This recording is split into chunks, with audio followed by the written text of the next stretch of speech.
Guys, இந்த வீடியோவில் என்ன பார்க்க போகிறோன்னா இந்தியன் படத்தோட ரிவ்யூ தான் பார்க்க போகிறோம். என்னடா பழைய படத்தை ரிவ்யூலாம் பண்ணுகிறேன்னு சொல்லி நீங்கள் யோசிப்பீங்க. அது காரணம் இருக்குது, அது எண்டிங்கில் சொல்கிறேன். வீடியோக்குள்ளே பொறுத்த முன்னாடி நீங்கள் நம்ம சேனலுக்கு ஃபஸ்ட் டைம் வந்திருந்தா சப்ஸ்கிரைப் பண்ணுங்கள், கூட பெல் ஐக்கானை கிளிக் பண்ணுங்கள். அப்போ தான் நான் போகிற வீடியோஸ்லாம் உங்களுக்கு ஆன் டைம் நோட்டிஃபிகேஷன் வரும். சரி, வாங்க வீடியோ ஸ்டார்ட் பண்ணலாம். இந்தியன் இந்த படம் ஏன் இப்போ ரிவ்யூ போடுறேன்னா, இப்போ தேட்டரில் இந்த படம் ரிலீஸ் ஆகிருக்கு. இப்போ புதுசாக ரிலீஸ் ஆகும்போது அப்போ நான் பிறக்க கூட இல்லை, அப்போது யூடியூப் சேனல் கூட இல்லை. அதனால தான் ரிவ்யூ போட முடியல. இப்போ அதுக்கான சான்ஸ் கிடச்சிருக்கு, அதனால ரிவ்யூ போடுறேன். இந்தியன் இந்த படத்தை பற்றி சொல்லணும்னா, டைரக்டர் சங்கரோட 3வது படம்னு தான் சொல்லணும். இதுக்கு முன்னாடி ரஜினி சாருக்கு தான் இந்த கதையை சொல்லியிருந்தாரு. அவன் கை மாறி கமல் சாருக்கு போன உடனே அவர் ஓகே பண்ணி அவரை வச்சு இந்த படத்தை எடுத்துட்டாரு.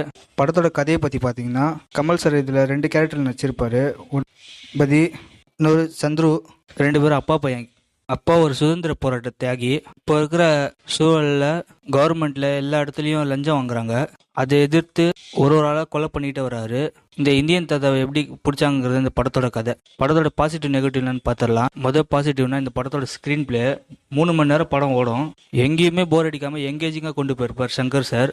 ஒரு ஃப்ரேமும் சூப்பராக எடுத்துகிட்டு போயிருப்பார். அடுத்து பாசிட்டிவ்னா ரஹ்மான் சார் தான். இந்த படத்தை நான் போய் தேட்டரில் பார்த்ததுக்கு காரணமே ரஹ்மான் சாரோட பாட்டு தான். இந்த படத்தில் இருக்கிற ஒரு ஆல்பமும் எனக்கு ரொம்ப பிடிக்கும். அந்த ஒரு காரணத்துக்காக மட்டும்தான் இந்த படத்தை போய் பார்த்தேன். நீங்கள் 2K கிட்ஸாக இருந்தீங்கன்னா இதோட அருமை உங்களுக்கு தெரியாது. அவ்வளோ நல்ல பாட்டுலாம் இந்த படத்தில் இருக்குது. அதே மாதிரி பிஜிஎம்ஸ்லாம் அங்கங்கே சூப்பராக பண்ணியிருந்தாங்க. சாங் பிளேஸ்மெண்ட்டும் பிஜிஎம் பிளேஸ்மெண்ட்டும் நல்லாவே ஒர்க் பண்ணியிருந்தது, நல்லா ஒர்க் ஆகிட்டு இருந்தது. படத்தில் வர சாங் எங்கேயும் படத்தோட ஸ்பீடை குறைக்காம நல்லாவே கொண்டு போயிருந்தாங்க. இப்போ வர படங்கள்லாம் 2 பாட்டு 3 பாட்டு தான் வருது, அதுலேயும் ஒரு பாட்டு தான் ஹிட் ஆகுது. 90s காலகட்டத்தில் பார்த்தீங்கன்னா இந்த மாதிரி ஆல்பம் ஹிட் தான் நிறையா வந்துட்டு இருந்தது. அடுத்து இந்த படத்தோட கிராஃபிக்ஸ் பற்றி சொல்லி ஆகணும். கிராஃபிக்ஸ்க்காகவே தண்ணி மாதிரி காசை செலவு பண்ணியிருக்காங்க. நல்லாவே தெரியுங்க இந்த படம் பார்க்கும்போது. ஒரு பாட்டுக்கும் நல்ல மெனக்கெட்டு தான் எடுத்திருக்காங்க. இப்போ அதெல்லாம் சாத்தியம் தான். அந்த டைமில் இது ரொம்ப கஷ்டமாக இருந்திருக்கும். அந்த டைமில் இது ஒரு ஹை பட்ஜெட் மூவிங்கிறதுனால அப்பயே இந்த மாதிரிலாம் எடுத்துட்டாங்களான்னு நிறைய ஆச்சரியப்பட விஷயங்கள்லாம் இந்த படத்தில் நிறையவே இருக்குது. ஒரு சாங்க்கும் நல்லா செட் போட்டு சூப்பராக எடுத்திருந்தாங்க. சாங்ஸும் அதுக்கேற்ற மாதிரி ரொம்ப நல்லாவே இருந்தது. சினிமாட்டோகிராஃபியும் ஒரு டீசெண்டாக இருந்துச்சு. ஏன் டீசெண்டாக இருக்குன்னு சொல்கிறேன்னா, அந்த காலகட்டத்தில் எடுத்ததுனால அந்தளவுக்கு குவாலிட்டி இருக்காது. இருந்தாலும் முடிஞ்ச அளவுக்கு நல்லாவே கேமராவில் மேன் ஒர்க் பண்ணியிருக்காரு. இதை தாண்டி கவுண்டமணி செந்தில் தாங்க. இவங்களை பற்றி சொல்லி ஆகணும். லெஜெண்டரி காமெடி ஆக்டர்ஸ் 2 பேருமே செம காம்பினேஷன் இந்த படத்தில் ஒர்க் அவுட் ஆயிருந்தது. குறிப்பாக சொல்லணும்னா, கவுண்டமணி அந்த இடத்த குஞ்சு கச்சிரும், ஒட்டகம் கடிச்சிரும். அந்த சீன்லாம் அல்டிமேட்டாக இருந்துச்சு காமெடி.